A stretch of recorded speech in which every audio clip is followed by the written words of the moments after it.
Hallelujah.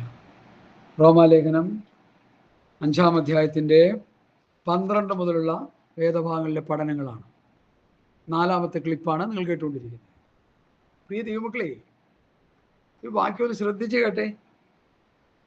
ഏകൻ പാപം ചെയ്തതിൻ്റെ ഫലവും ദാനവും കാര്യവും ഒരുപോലെയല്ല.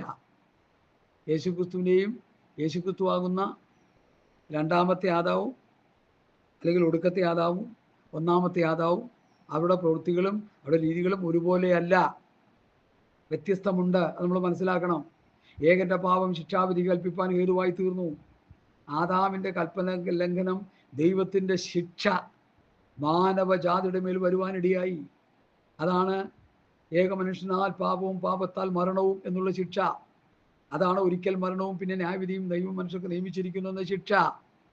ഇനിയെങ്കിലും കണ്ണ് തുറന്നൊന്ന് കാണ്, ഈ വചനങ്ങളെ കാണ്. പരമരമേശ എന്നും പറഞ്ഞ് കയ്യും കാലും പൊക്കി ഡാൻസ് കളിച്ചുകൊണ്ടിരിക്കുന്ന കോമാളികളുടെ സന്ദേശം കേട്ടാൽ നിങ്ങൾ നരകത്തിൽ പോയി വീഴും. എന്നാൽ പൗലൂസ് പറയുന്ന ഈ പ്രബോധനം ഞാൻ പ്രസംഗിക്കുകയല്ല, പൗലൂസിൻ്റെ പ്രസംഗം ഞാൻ സെക്കൻഡ് ചെയ്യുന്നത്. പൗലൂസും പത്രോസ് യോഹന്നാനും യാക്കോബ് യൂദയും പറയുന്ന പ്രസംഗങ്ങൾ ഞാൻ അങ്ങനെ തന്നെ എടുത്തു പറയുക ചെയ്യുന്നത്. പത്രോസായി എന്നെ അത് പഠിപ്പിച്ചത്. ഒരുവൻ പ്രസംഗിക്കുന്നെങ്കിൽ ദൈവത്തിൻ്റെ അരുളപ്പാട് സംസാരിക്കുന്നത് പോലെ സത്യവചനത്തെ യഥാർത്ഥമായി പ്രസംഗിക്കുക. സ്തോത്രം. കൊർന്നല്യോസ് പത്രോസിനോട് ദൈവം നിന്നോട് കൽപ്പിച്ചതൊക്കെയും കേൾപ്പാൻ ഞങ്ങളെല്ലാവരും ദൈവസന്നിധിയിൽ കൂടിയിരിക്കുന്നു. ഹല്ലേലൂയ. വചനമാണ് ഞാൻ പറഞ്ഞുകൊണ്ടിരിക്കുന്നത്. ഏക മനുഷ്യന്റെ പാപം മരണത്തിന് ഹേതുവായി തീർന്നുവെങ്കിൽ കൃപാവരമോ അനേക ലംഘനങ്ങളെ മോചിപ്പിക്കുന്ന നീതീകരണ വിധിക്ക് ഹേതുവായി തീർന്നു. നീതീകരണ വിധി, നീതീകരണം. പാപം ചെയ്യുമ്പോൾ എന്ത് കിട്ടുന്നു? ലജ്ജ. അതിൻ്റെ അവസാനം എന്താണ്? മരണം. റോമർ 6:19 മുതൽ വായിച്ച് പഠിച്ചോണേ, 19-21 വരെ. എല്ലാ പന്തക്കോസുകാരും റോമർ 6-ാം അധ്യായത്തിൻ്റെ അല്ലെങ്കിൽ 17 തൊട്ട് 23 വരെ 1000 പ്രാവശ്യം വായിച്ച് പഠിക്കണം. കാരണം ഒരു പ്രാവശ്യം ഒന്നും വായിച്ചാൽ അത് മനസ്സിലാകത്തില്ല. സാത്താൻ നിങ്ങളുടെ ഹൃദയത്തിലോട്ട് ആ വിത്ത് വീഴാൻ സമ്മതിക്കില്ല. വളരെ പ്രാർത്ഥിച്ച് ഉപവസിച്ച് വേണമെങ്കിലും പ്രാർത്ഥിച്ച് ഒരുപക്ഷെ കിട്ടിയേക്കും. പാസ്റ്റർമാരോട് ഞാൻ പറയുക, മരിച്ചു കഴിയുമ്പോൾ മരണമേ ജയമോ എവിടെയെന്നും പറഞ്ഞ് അവിടെ കിടന്ന് പ്രസംഗിച്ച് ആൾക്കാരുടെ മുമ്പിൽ ഷോ കാണിക്കാതെ ഈ മരിച്ചു കിടക്കുന്നവൻ ഉയർത്തെഴുന്നേറ്റ് വരും, വരടത്തക്ക നിലയിൽ അവനെ ദൈവവചനം പഠിപ്പിച്ച് അവൻ മരണത്തിലേക്ക് പോട്ടെ.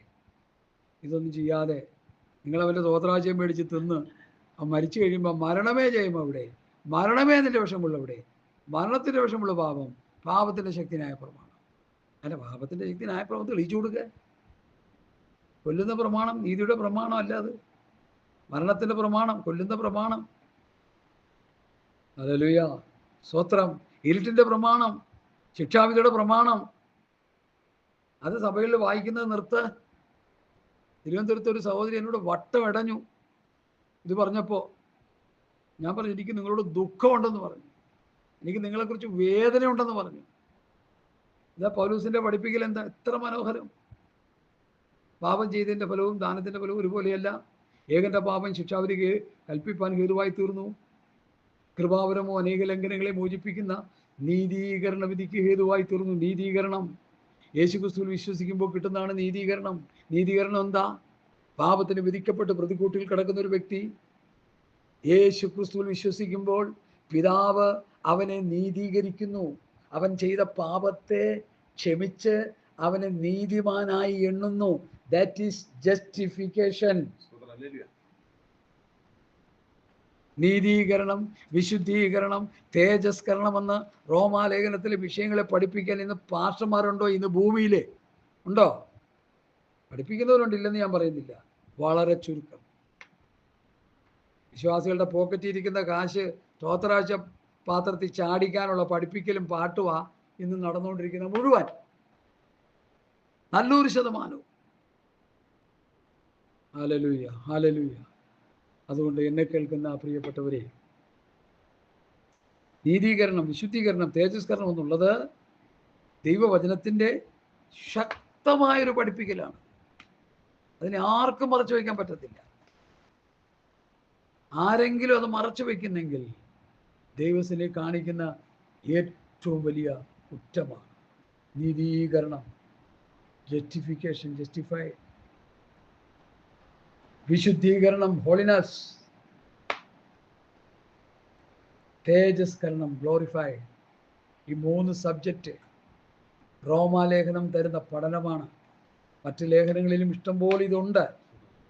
റോമാലേഖനത്തിൽ സുലഭമായിട്ട് നമുക്ക് കിട്ടുന്നത് പഠിക്കാം. ഇത് പഠിക്കാനോ പഠിപ്പിക്കാനോ കഴിയാത്ത ഒരു പാസ്റ്റർ എന്ത് പ്രസംഗിച്ചാണ് ഒരു പാസ്റ്ററായിട്ട് ഇരിക്കുന്നതെന്നാണ് എൻ്റെ ചോദ്യം. ഞാൻ പാസ്റ്റർമാരെ നിന്ദിക്കുകയല്ല, പഠിക്കുകയല്ല, ദുഷിക്കുകയല്ല. പൗലൂസ് പഠിപ്പിച്ചത് നമ്മൾ പഠിപ്പിച്ചില്ലെങ്കിൽ, പത്രോസ് പഠിപ്പിച്ചത് നമ്മൾ പഠിപ്പിച്ചില്ലെങ്കിൽ, യോഹന്നൻ, യാക്കോബ്, യൂദ നമ്മൾ പഠിപ്പിച്ചത് നമ്മളെ പഠിപ്പിച്ചില്ലെങ്കിൽ എന്ത് പ്രയോജനം? യൂദ പഠിപ്പിച്ച ഒരു വാക്യം നമ്മളെ ജോൺ പാസ്റ്റർ വീൽ ചെയറിലിരിക്കുന്ന പാസ്റ്റർ പ്രസംഗിച്ച് എനിക്ക് വലിയ സന്തോഷം തോന്നി. യൂദയുടെ ലേഖനം 3-ാം വാക്യം ഒന്ന് വായിച്ചേ. യൂദയുടെ ലേഖനം 3-ാം വാക്യം. എന്താ വാക്യത്തിന്റെ പ്രസക്തി?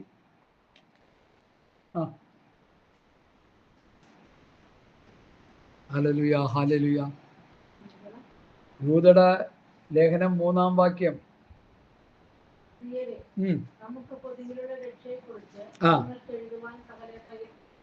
നിൽക്കട്ടെ. പൊതുവിലുള്ള രക്ഷ എന്ന് പറഞ്ഞാൽ മറ്റൊരുത്തരും രക്ഷയില്ല, നമ്മൾ രക്ഷിക്കപ്പെടുവാൻ ആകാശത്തിന് കീഴിൽ ഭൂമിയുടെ നൽകപ്പെട്ട വേറൊരു നാമമില്ല. യേശുക്രിസ്തുവിന്റെ ക്രൂശീകരണം പ്രസംഗിച്ച് രക്ഷയിലേക്ക് നടത്തുക. പൊതുവിലുള്ള രക്ഷ, കോമൺ സാൽവേഷൻ. അടുത്ത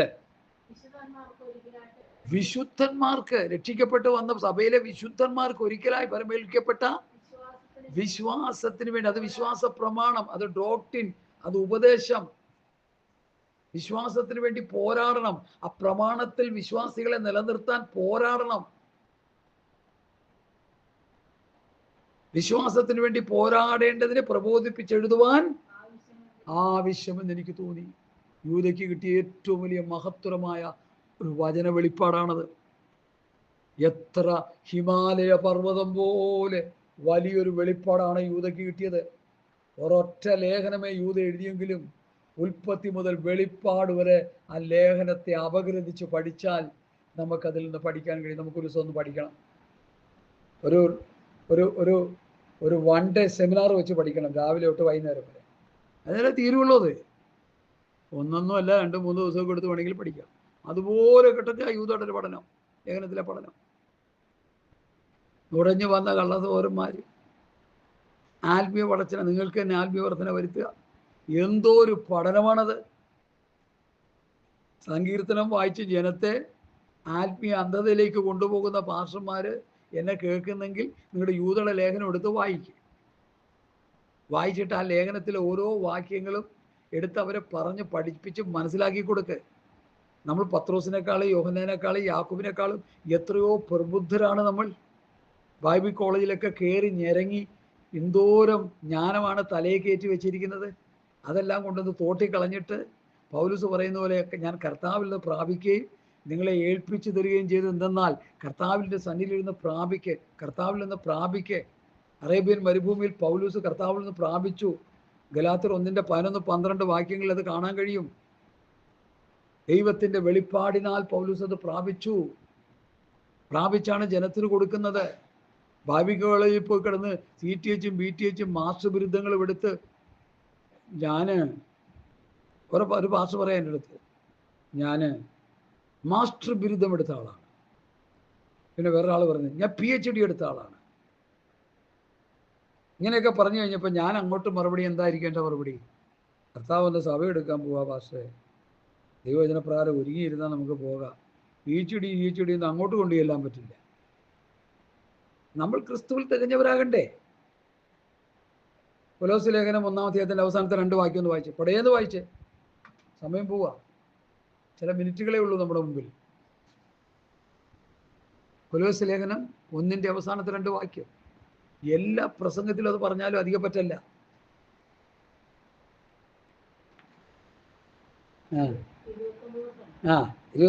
അവസാനത്തെ 2 വാക്യം. അവനെ ഞങ്ങൾ അറിയിക്കുന്നതിൽ ഏത് മനുഷ്യനെയും ക്രിസ്തുവിൽ തികഞ്ഞവനായി അതാണ് മതി, അവിടെ നിൽക്കട്ടെ. ക്രിസ്തുവിൽ തികഞ്ഞവനാക്കി നിർത്തണം. ഒരു പാസ്റ്ററിന്റെ ശുശ്രൂഷ യേശു ക്രിസ്തുവിൽ തികഞ്ഞവരാക്കി നിർത്തുക. ഈ തികഞ്ഞവരായി നിർത്തുക എന്ന് പറഞ്ഞാൽ എഫേസ്യ ലേഖനം 4-ാം അധ്യായത്തിന്റെ 11 മുതൽ 16 വരെ പഠിച്ചു പോകുമ്പോൾ അവൻ ചിലരെ അപ്പോസ്തലന്മാരായ, ചില പ്രവാചകന്മാരെ, ചില സുവിശേഷന്മാരെ, ഇടയന്മാരായ, ഉപദേഷ്ടാക്കന്മാരെ നിയമിച്ചിട്ട് 5 വിധ ശുശ്രൂഷ 4ഉം 5ഉം ആയിട്ടൊക്കെ പഠിപ്പിക്കുന്നുണ്ട്. ഓക്കെ, ആ ശുശ്രൂഷ പഠിപ്പിച്ച് വിശ്വാസികളെ എന്ത് ചെയ്യുക? ക്രിസ്തുവ തികഞ്ഞവരാക്കി നിർത്തുക. വിശ്വാസത്തിലും ദൈവത്തിനെ കുറിച്ചുള്ള പരിജ്ഞാനത്തിലുള്ള ഐക്യത, തികഞ്ഞ പുരുഷത്വം, ക്രിസ്തുവിൻ്റെ സമുദായ പ്രായത്തിൻ്റെ അളവും അവരെ പ്രാപിച്ചെടുക്കുക. ക്രിസ്തുവിൻ്റെ ശരീരത്തിൻ്റെ ആത്മീയ വർധനവിന് വേണ്ടി അവരെ വളർത്തിയെടുക്കുക. അതാണ് ശുശ്രൂഷ. അല്ലാതെ ഊതിയിട്ട് ഒന്തിയിട്ട് കുരപ്പിച്ച് ചിരിപ്പിച്ച് ഛർദ്ദിപ്പിച്ച് പോക്കറ്റിൽ നിന്ന് ഫ്ലാറ്റ് എടുത്ത് കൊടുത്ത് റിയൽ എസ്റ്റേറ്റ് ബിസിനസ് സഭയ്ക്ക് തരുമെന്ന് പറഞ്ഞ് കാറിക്കിടന്ന് പ്രസംഗിച്ച് പെണ്ണും പിള്ളയും കെട്ടിയാനും കൂടി കാറിക്കിടന്ന് പ്രസംഗിക്കുക. ഫ്ലാറ്റ് തരാൻ പോകുന്നു, വീട് തരാൻ പോകുന്നു, സഭയിൽ എല്ലാവർക്കും ഭൗതിക അനുഗ്രഹം തരാൻ പോകുന്നു.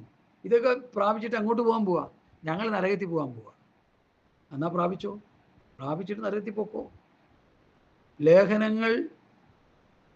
ലേഖനങ്ങളിലൂടെ പൗലൂസ് പാസ്റ്റർമാരെ തെറ്റിച്ചിട്ടിരിക്കുന്നെന്ന് പറഞ്ഞ മഹാനാണത്. പേര് ഞാൻ പറയുന്നില്ല, കേൾക്കുമ്പോൾ നിങ്ങൾക്കറിയാം. 2 മണ്ടന്മാരിരുന്നോണ്ട് പറയുന്നത്, ഒരു തിരുമണ്ടനും ഒരു വലിയ മണ്ടനും. എന്നാണ് അവർക്ക് ഭൂതോദയം ഉണ്ടാകുക? എൻ്റെ സഹോദരങ്ങളാ, എൻ്റെ സഹോദരങ്ങളാ, തലതിരിഞ്ഞു പോയ സഹോദരങ്ങൾ. ബാംഗ്ലൂരിൽ നിന്ന് ഒരുത്തം വന്ന് പറയാ, ഞങ്ങൾ വ്യഭിചാരം ചെയ്ത് ഞങ്ങളുടെ സഭ വർദ്ധിപ്പിച്ചുകൊണ്ടിരിക്കുക. അതങ്ങനെ ഒരുത്തൻ. അപ്പം പറയണത് 7 മിഷ്യൻ വെച്ച് ഞങ്ങൾ എണ്ണിക്കൊണ്ടിരിക്കുക കാശ്. 7 മിഷ്യൻ. നേരത്തെ ഞങ്ങൾക്ക് തന്ന പിച്ചക്കാശ്, അത് പിച്ചക്കാർ തന്നത്. ഇപ്പം IT ഫീൽഡിലുള്ള 2-3 ലക്ഷം രൂപ ശമ്പളം മേടിക്കുന്ന യുവ സഹോദരങ്ങൾ, സഹോദരി സഹോദരന്മാരൊക്കെ സഭയിൽ അംഗങ്ങളായിട്ടുണ്ട്. അവർ തരുന്നത് നല്ല ഒന്നാന്തരം നോട്ട്, പുതിയ നോട്ട്. അത് മിഷ്യൻ വെച്ച് എണ്ണി ഞങ്ങൾ ബാങ്കിൽ കൊണ്ടുവന്ന് ഡംപ് ചെയ്യുകയാണ്. അങ്ങനെ അവസാനം ഞങ്ങൾ ഡംപ് ചെയ്ത് നരകക്കുഴിയിലേക്ക് പോകും. ഞങ്ങളോടൊപ്പം വരാൻ നിങ്ങളും തയ്യാറായിക്കോ? എൻ്റെ പൊന്നു പാസ്റ്റേ, നിങ്ങളിത് ആരോടായി പറയുന്നേ? നിങ്ങളുടെ വിടുവായുത്തരമൊക്കെ ഇനിയെങ്കിലും നിർത്ത്. ഇവിടെ അരിയാഹാരം കഴിക്കുന്നവരും വേദോസ്തം വായിക്കുന്നവരും പഠിക്കുന്നവരും പഠിപ്പിക്കുന്നവരും ഒരു ചെറിയ ന്യൂനപക്ഷം ഈ കേരളക്കരയിലുണ്ട്, ഭാരതത്തിലുണ്ട്, ലോകമെമ്പാടുമുണ്ട്. വിശുദ്ധന്മാരുടെ ഒരു ശേഷിപ്പ് ലോകമെമ്പാടും കിടപ്പുണ്ട്. ഇനിയെങ്കിലും ഈ മരമണ്ടത്തരങ്ങൾ വിളിച്ചു പറയാതിരിക്കുക. സഹോദരങ്ങളെ, നിങ്ങൾ എൻ്റെ സഹോദരങ്ങളും നിങ്ങൾ എൻ്റെ വാത്സല്യ പ്രിയപ്പെട്ടവരും ഒക്കെ തന്നെയാ. പക്ഷെ നിങ്ങളെ ഞാൻ കഠിനമായി ശാസിക്കുക. എന്തിനാ? മടങ്ങി വരാൻ. കർത്താവ് വരാറായി, സഭയെടുക്കാൻ നേരമായി. വേഗത്തിൽ ഞാൻ വചനത്തിലേക്ക് മടങ്ങി വരട്ടെ. ഹല്ലേലൂയ. 17-ാമത്തെ വാക്യം വായിച്ചാട്ടെ. 17-ാമത്തെ വാക്യം റോമർ 5:17. 2-3 വാക്യം കൂടിയേ ഉള്ളൂ. ഏകന്റെ ലംഘനം. അവിടെ നിൽക്കട്ടെ. ഏകന്റെ ലംഘനത്താൽ മരണം ആ ഏകൻ നിമിത്തം വാണു എങ്കിൽ കൃപയുടെയും നീതിദാനത്തിൻ്റെയും സമൃദ്ധി ലഭിക്കുന്നവർ യേശു ക്രിസ്തു എന്ന ഏകൻ നിമിത്തം ഏറ്റവും അധികമായി ജീവനിൽ വാഴും. ഇതാണ് പൗലോസ് പഠിപ്പിക്കുന്നത്. ഒന്നാമത്തെ സഭ പരിശുദ്ധാത്മാവിൻ്റെ ആവിർഭാവത്തോടെ പത്രോസ് എഴുന്നേറ്റ് പ്രസംഗിച്ച് 3000 പേര് രക്ഷിക്കപ്പെട്ടു വന്ന ഹൃദയത്തിൽ കുത്തുകൊണ്ട് ഞങ്ങൾ എന്ത് ചെയ്യണമെന്ന് ചോദിച്ചപ്പോൾ പത്രോസ് എഴുന്നേറ്റ് പ്രസംഗിച്ചു, റിപ്പന്റന്റ് ആൻഡ് ബാപ്റ്റിസം, മാനസാന്തരപ്പെട്ട് സ്നാനപ്പെടുക. മാനസാന്തരം എന്നുള്ള പദം പെന്തക്കോസ്തുകാർ മറന്നുപോയി, പാസ്റ്റർമാർ മറന്നുപോയി. പ്രിയ ബാബു ജോൺ ലണ്ടൻ, ആ മാന്യ പാസ്റ്ററോട് വളരെ ആദരവും ബഹുമാനവുമുണ്ട്. തൻ്റെ പ്രസംഗത്തിൽ താൻ പറഞ്ഞത് എനിക്ക് വളരെ ഇഷ്ടമായി. മാനസാന്തരം. ഇന്ന് സഭയ്ക്ക് വേണ്ടത് മാനസാന്തരം. ഞാനൊന്ന് പറയട്ടെ, പുതിയ നിയമസഭയോടുള്ള ഏറ്റവും ലാസ്റ്റത്തെ ദൈവപുത്രന്റെ മെസ്സേജ് റിപ്പന്റന്റ്, മാനസാന്തരപ്പെടുക. എടുക്കാം വെളിപ്പാട് പുസ്തകം 3-ാം അധ്യായം. പലർക്കും ഇതൊക്കെ അജ്ഞരായിരിക്കുന്ന കാലങ്ങളിൽ ഇതൊക്കെ മനസ്സിലാക്കി പഠിച്ച് നമ്മൾ മുമ്പോട്ട് പോയില്ലെങ്കിൽ നമ്മൾ നരകത്തിൽ പോയി വീഴുമെന്ന്. അതുകൊണ്ടാണ് ഈ പറയുന്ന ഇത്ര ധൈര്യമായിട്ടിരുന്നത്. എന്നെ ദൈവം വചനം പരമേൽപ്പിച്ചു, അതുകൊണ്ടായിരുന്നു പ്രസംഗിക്കുന്നേ. ഞാൻ വാതുക്കളിൽ നിന്ന് മുട്ടുന്നു. അല്ല, അതുപോലെ എനിക്ക് പ്രിയമുള്ളവരെയൊക്കെ ഞാൻ ശാസിക്കുകയും ശിക്ഷിക്കുകയും ചെയ്യുന്നു. 19, 20, 21. എനിക്ക് പ്രിയമുള്ളവരെയൊക്കെ ഞാൻ ശിക്ഷിക്കുകയും ശാസിക്കുകയും ചെയ്യുന്നു. ആകയാൽ നീ ജാഗ്രതയുള്ളവനായിരിക്കുക, മാനസാന്തരപ്പെടുക. അവസാനത്തെ ദൂത് മാനസാന്തരപ്പെടുക. വെളിപ്പാട് പുസ്തകത്തിലെ 7 സഭകൾ 7 കാലഘട്ടങ്ങളെയാണെന്ന് വേദശാസ്ത്രികൾ പഠിപ്പിക്കുന്നു. ഞാനത് വിശ്വസിക്കുന്നു. ആ 7 കാലഘട്ടങ്ങളിൽ അവസാനത്തെ കാലഘട്ടം വന്നിരിക്കുന്നത് കർത്താവിൻ്റെ വരവിന് മുൻപ് ഈ ഭൂമിയിലായിരിക്കുന്ന ലവോദിക്ക കൂട്ടം. ഈ ലവോദിക്ക കൂട്ടത്തിൻ്റെ പ്രത്യേകത മറിച്ചിടാത്ത ദോശ പോലെയാ, പകുതി മാനസാന്തരം. അതുകൊണ്ടൊന്നും സ്വർഗരാജ്യം കിട്ടില്ല. ശീതവാനല്ല ഉഷ്ണവാനല്ല. ഞാനതങ്ങ് വായിക്കാം. ആത്മാവ് സഭയോട് പറയുന്നത് എന്തെന്ന് ചെവിയുള്ളവൻ കേൾക്കട്ടെ. ലവോദിക്ക സഭയുടെ ദൂതൻ എഴുതുക, വിശ്വസ്തനും സത്യവാനുമായ സാക്ഷിയായി ദൈവസൃഷ്ടിയുടെ ആരംഭമായ ആമേൻ എന്നവൻ അരുളി ചെയ്യുന്നത്, ഞാൻ നിന്റെ പ്രവൃത്തി അറിയുന്നു. നീ ഉഷ്ണവാനുമല്ല ശീതവാനുമല്ല. ശീതവാനും ഉഷ്ണവാനുമായിരുന്നെങ്കിൽ കൊള്ളായിരുന്നു. കണ്ടോ, ഇങ്ങനെ ശീതോഷ്ണവാനായി രണ്ടും കെട്ട പരുവത്തി കിടക്കുക. രക്ഷിക്കപ്പെട്ടവനാണോ? അയ്യോ, ഞാൻ രക്ഷിക്കപ്പെട്ടതാ. രക്ഷിക്കപ്പെട്ടതല്ല. നീ സ്നാനപ്പെട്ടായിരിക്കാം. 2 അന്യഭാഷ സാത്താൻ നിനക്ക് തന്ന അത് പറഞ്ഞുകൊണ്ടിരിക്കുക. നിനക്ക് ജീവിതമില്ല, വിശുദ്ധിയും വേർപാടും ഇല്ലെങ്കിൽ അന്യഭാഷ സാത്താൻ്റെതാണ്. ഈ സാത്താൻ്റെതാണ് അന്യഭാഷ എന്ന് പറയാൻ ഒറ്റ വാക്യം എടുക്കാം. 1 യോഹന്നാൻ 4:6 ഒന്ന് വായിച്ചേ, ഉറച്ചൊന്ന് വായിച്ചേ, ഇവിടം വരെ കേൾക്കട്ടെ. നിർത്താൻ പോരാ, 5-8 മിനിറ്റ് കൂടിയുള്ളൂ, 10 മിനിറ്റ് കൂടിയുള്ളൂ. 1 യോഹന്നാൻ 4:6.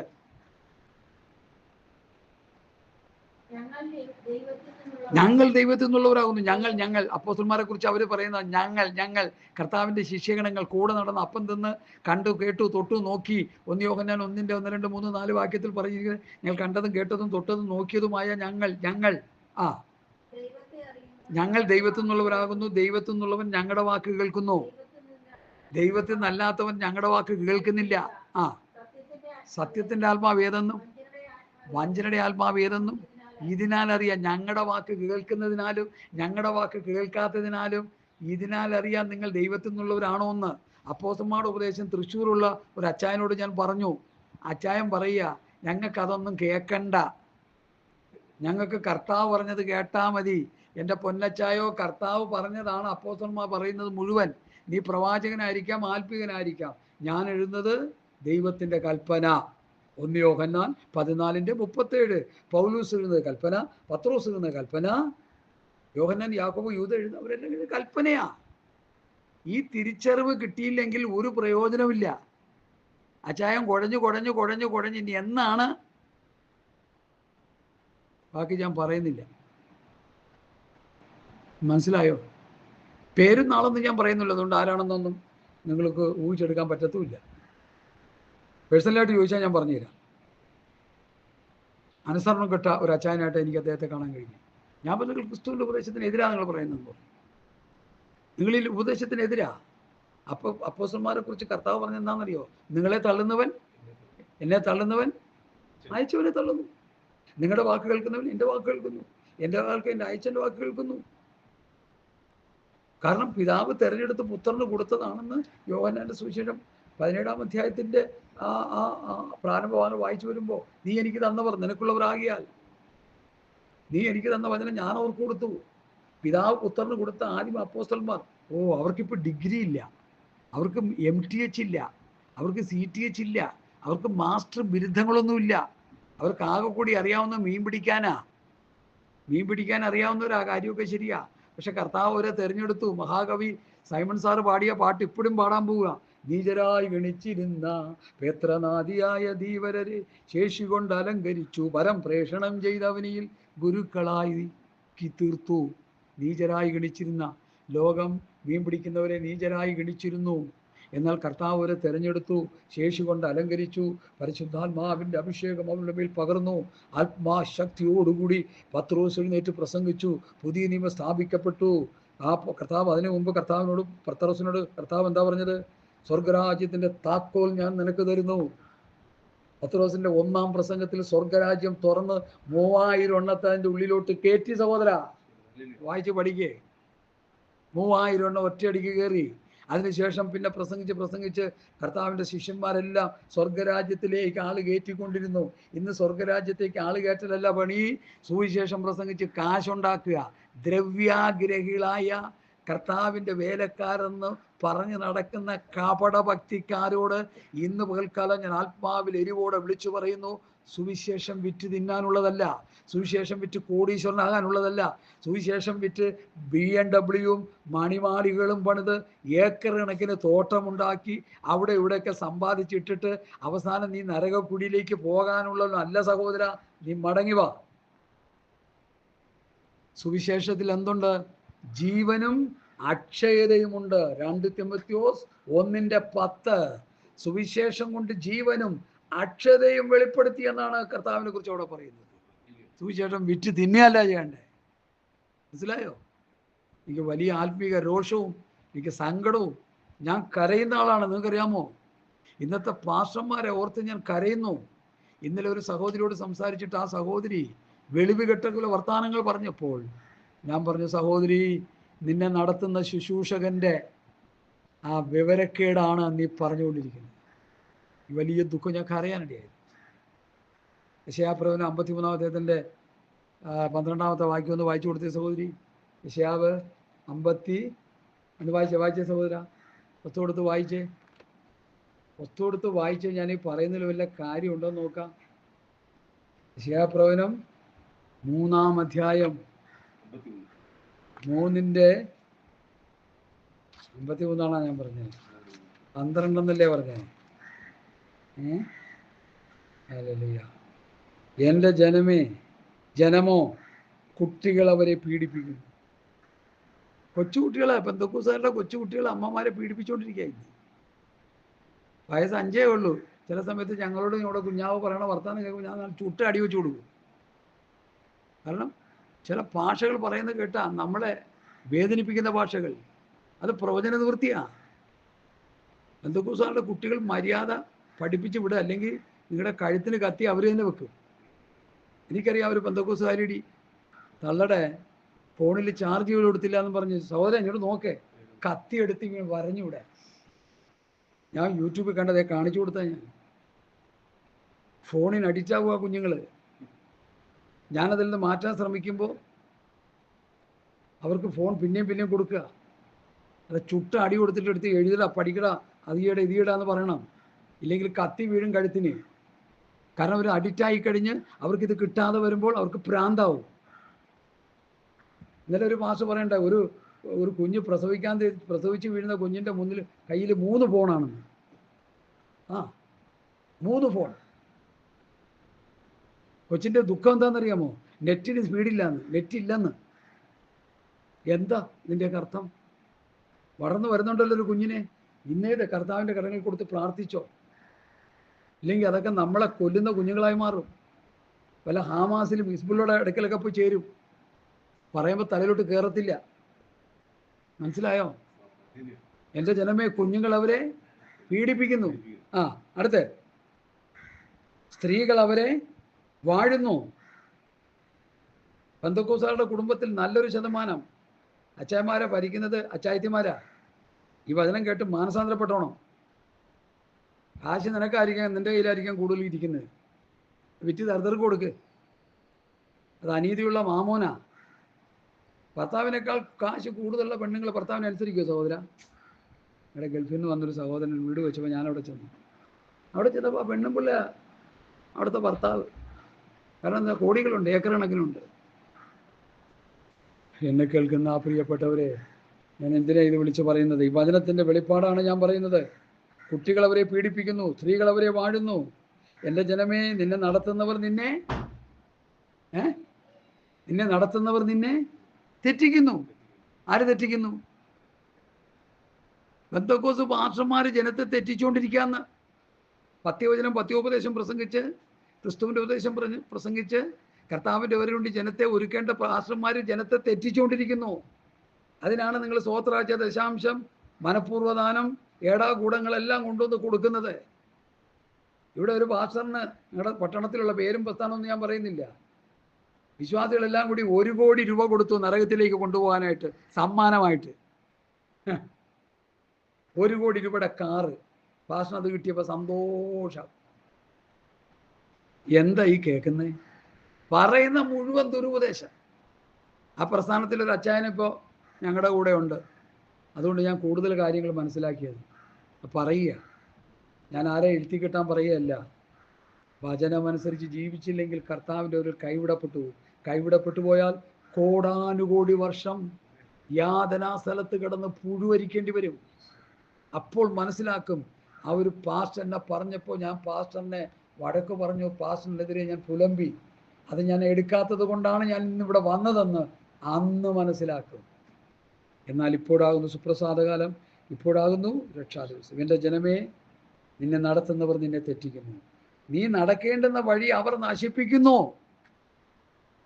ഞങ്ങൾ ഉപദേശം പ്രസംഗിച്ച് അവരെ കേൾപ്പിക്കുമ്പോൾ അതിലേ പോകല്ല, അവൻ്റെ അടുക്ക ചെല്ലരുത്, കേട്ടാൽ നിങ്ങൾ സ്വർഗത്ത് പോകും, അതുകൊണ്ട് വാ എന്നോടൊപ്പം നമുക്ക് നരകത്തിൽ പോകാം, ഞാൻ സീറ്റ് റിസർവേഷൻ ചെയ്ത് ഇട്ടിരിക്കുക, നമുക്ക് അങ്ങോട്ട് പോകാം, വാ എന്ന പാസ്റ്റർമാർ വിളിക്കുന്നേ.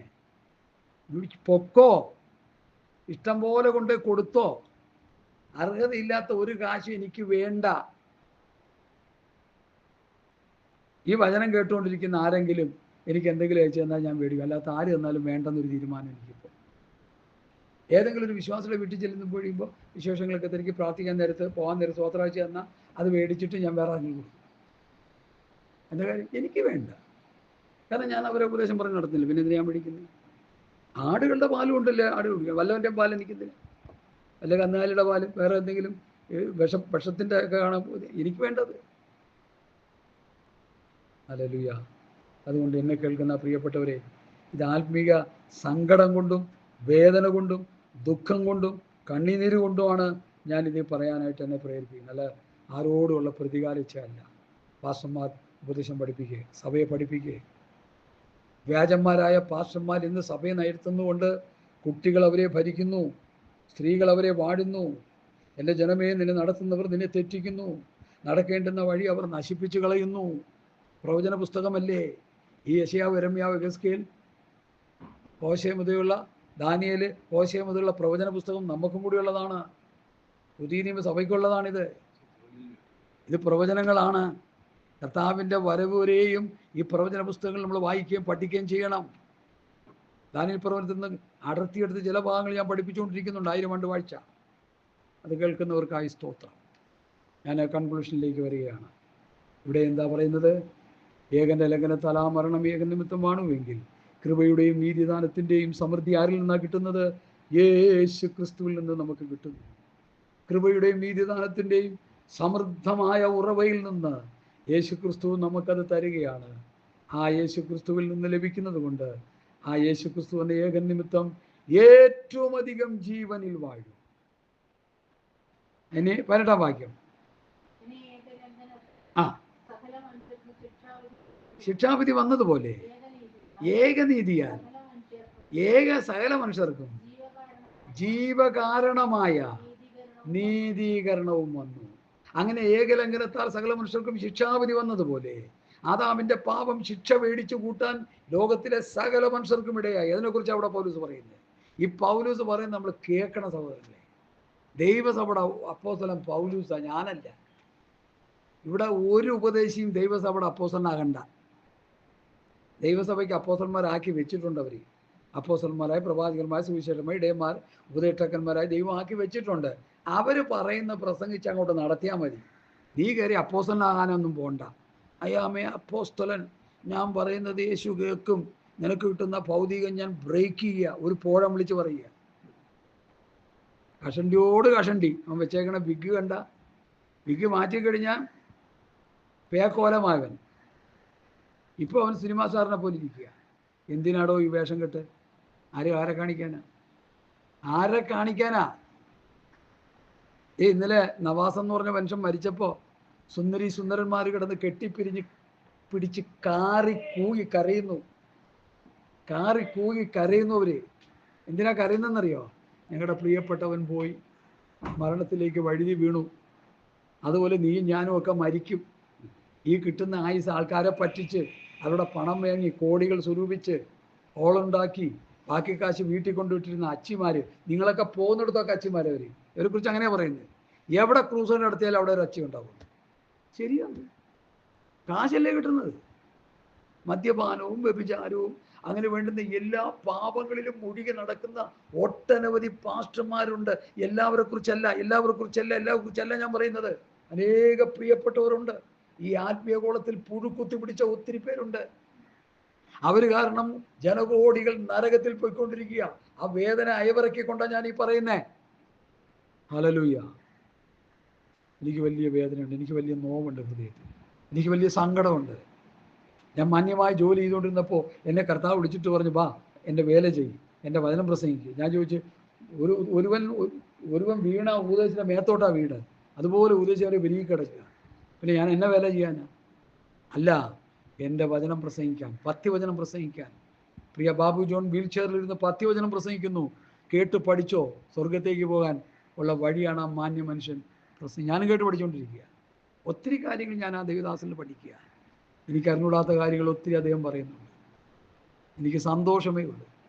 എന്നെക്കാൾ അറിവുള്ള ഒരാൾ അറിവ് പകർന്നു തരുമ്പോൾ ഞാനത് പഠിക്കുക. എന്നാൽ കേരളക്കരയിൽ കുറേ ഉപദേശിമാർ ഇറങ്ങിയിട്ടുണ്ട്, ഇതുപോലെ മണ്ടത്തരം വിളിച്ചു പറയുന്നവർ. അവരെ ഓർത്ത് ഞാൻ കരയുന്നു. ഈ മാന്യദേഹത്തെ ഓർത്ത് ഞാൻ ദൈവത്തെ സ്തുതിക്കുന്നു. ഒത്തിരി നല്ല കാര്യങ്ങൾ വചനത്തിൻ്റെ പ്രോപ്പർ ചാനലിലൂടെ വചനം പഠിപ്പിക്കുക. അതുപോലൊരു വചന പഠിതാവ് ഈ കാലഘട്ടത്തിൽ നമുക്ക് കിട്ടിയല്ലോ. അതുപോലെ ഞങ്ങളെയും അതുപോലെ ഒരു വചനം പഠിപ്പിച്ചിരുന്ന കർത്താവിൻ്റെ ദാസനുണ്ടായിരുന്നു. വെളിപ്പാടുകൾ പല നിലയിലാണ് ഓരോരുത്തർക്ക് ദൈവം കൊടുക്കുന്നത്. ഭാഗികമായും പൂർണ്ണമായും ഒക്കെ കൊടുക്കും. ഞങ്ങളെ ദൈവവചനം പഠിപ്പിച്ച കർത്താവിൻ്റെ ദാസൻ പുതിയ നിയമ ഉപദേശമാണ് ഞങ്ങളെ പഠിപ്പിച്ച്, ക്രിസ്തുവിൻ്റെ പ്രമാണം, ക്രിസ്തുവിൻ്റെ ഉപദേശം ഞങ്ങളെ പഠിപ്പിച്ചു. 25 വർഷം പന്തക്കോസുകാരനായി സങ്കീർത്തനം വായിച്ച് പാട്ടും പാടി കോടതിയിലും കേസും വഴക്കും ഒക്കെ അതിനെല്ലാം അനുകൂലമായി നിന്ന് പ്രവർത്തിച്ചുകൊണ്ടിരുന്ന എനിക്ക് ഈ പത്യവചനം കിട്ടിയപ്പോൾ തമ്മിൽ സ്നേഹിക്കാൻ തുടങ്ങി, ക്ഷമിക്കാൻ തുടങ്ങി, സഹിക്കാൻ തുടങ്ങി, പൊറുക്കാൻ തുടങ്ങി. അതുകൊണ്ടാണ് ഞാൻ ഇന്നുവരെയും ജീവിക്കുന്നത്. അനേകരോട് ദൈവവചനം പറയാനിടയായി. ആ പറഞ്ഞവരൊക്കെ തട്ടിക്കളഞ്ഞെങ്കിൽ അവർക്കത് നിത്യശിക്ഷാവിധിക്ക് കാരണമായി. എന്നാൽ എനിക്ക് ആ വചനങ്ങൾ അനുഗ്രഹമായി മാറി. Hallelujah, hallelujah. അങ്ങനെ ഏകലേഖനത്താൽ സകല മനുഷ്യർക്കും ശിക്ഷാവിധി വന്നതുപോലെ ഏകനിധിയാൽ സകല മനുഷ്യർക്കും ജീവന കാരണമായ നീതീകരണവും വന്നു. 19-ാം വാക്യം, ഏക മനുഷ്യന്റെ അനുസരണക്കേടിനാൽ അനേകർ പാപികളായി തീർന്നതുപോലെ ഏകന്റെ അനുസരണത്താൽ അനേകർ നീതിമാന്മാരായിത്തീരും. അതാണ് നമുക്ക് കിട്ടിയ ഭാഗ്യം. ഞാൻ എൻ്റെ പിതാവിൻ്റെ കൽപ്പന പ്രമാണിച്ച് എൻ്റെ സ്നേഹത്തിൽ വസിക്കുന്ന പോലെ നിങ്ങൾ എൻ്റെ കൽപ്പനകൾ പ്രമാണിച്ചാൽ എൻ്റെ സ്നേഹത്തിൽ വസിക്കും. ഇതാണ് റോമാലേഖനം 5-ാം അധ്യായത്തിലെ പ്രധാന പഠനം. ആ 19 വരെയുള്ള വാക്യം, കുറഞ്ഞ പക്ഷം റോമർ 5:12 മുതൽ 19 വരെയുള്ള വാക്യം. 20, 21 വേറൊരു സബ്ജക്റ്റിലേക്കാണ് നമ്മളെ കൊണ്ടുപോകുന്നത്. അതവിടെ നിൽക്കട്ടെ. ഈ 19 വരെയുള്ള വാക്യം നിങ്ങൾ വായിച്ചു പഠിക്കുക, പല പ്രാവശ്യം വായിക്കുക.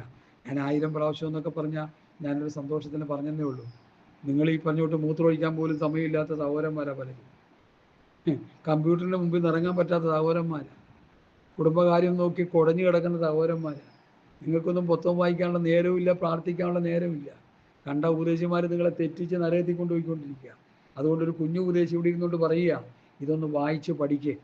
അപ്പോസ്തലന്മാരുടെ ഉപദേശം വായിക്കേ, അത് പഠിക്കേ, അത് ഗ്രഹിക്കേ. ആ പുതിയ നിയമത്തിൻ്റെ വ്യവസ്ഥ എന്താണെന്ന് പഠിക്കേ. പഴയ നിയമം എന്താണ്, പുതിയ നിയമം എന്താണെന്ന് പഠിക്കേ. പഴയ നിയമം എന്ന് പറയുമ്പോൾ തന്നെ അതിലൊരർത്ഥമുണ്ട്, അത് ഓൾഡാണെന്ന്. ഇല്ലേ? അർത്ഥമില്ലേ? തലയിലോട്ട് കയറാത്തത് ഗലാത്യർ 3:1 സംഭവിച്ചതുകൊണ്ടാണ്. അതാണ് ശുദ്രം ചെയ്ത് മയക്കി ഇട്ടിരിക്കുക പാത്രന്മാർ. പിന്നെ എങ്ങനെ കയറുന്നത്? മനസ്സിലായോ? കടലും കരയും നടന്ന് അനേകരെ സ്വർഗരാജ്യത്തിലേക്ക് കൊണ്ടുപോകേണ്ട അനേകരെ നരകത്തിലേക്ക് പോയിക്കൊണ്ടിരിക്കുക. ഇവിടെ നിന്ന് കടൽ കടന്ന് വേണ്ടേ വിസ എടുത്ത് പോകാൻ? അവിടെ ചെന്ന് ഞങ്ങളിത് കേട്ടോണ്ടിരുന്നത്. അതുകൊണ്ട് ഇപ്പോൾ ധൈര്യമായിട്ട് പറയുന്നതാ.